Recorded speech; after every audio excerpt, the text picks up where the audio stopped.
నా పదములు ప్రియమైనదిగను, என் வார்த்தைகள் பிரியமானவையாகவும் దీనిని ఉపయోగకరమైనదిగను, பயனுள்ளவையாகவும் ఇతరులకు ఆనందాన్ని అందించేటువంటిదిగను, பிறருக்கு ஆனந்தம் அளிப்பவையாகவும் సత్యమైనటువంటిదిగను சத்தியமானவையாகவும் ఉండాలి అనేటువంటి యొక్క సంకల్పం చేత ఆ యొక్క పదమును మనం చాలా వాచ్ చేస్తూ రావాలి. మనం ప్రతి నోటి నుంచి పలికేటువంటి ప్రతి పదాన్ని మనం వాచ్ చేయమని చెప్పని ఈ డబ్ల్యూ మనకి హెచ్చరిస్తున్నారు. இருக்க வேண்டும் என்ற சங்கல்பத்தோடு நம்முடைய வார்த்தைகளை நாம் மிகவும் வாட்ச் செய்து வர வேண்டும்.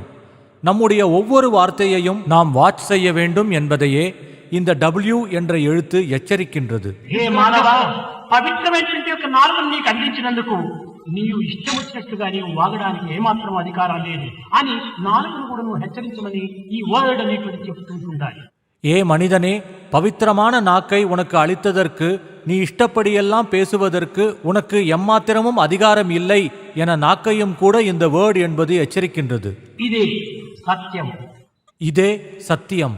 వాక్కు సత్యంతో కూడినటువంటిది. வாக்கு என்பது சத்தியத்துடன் இணைந்தது.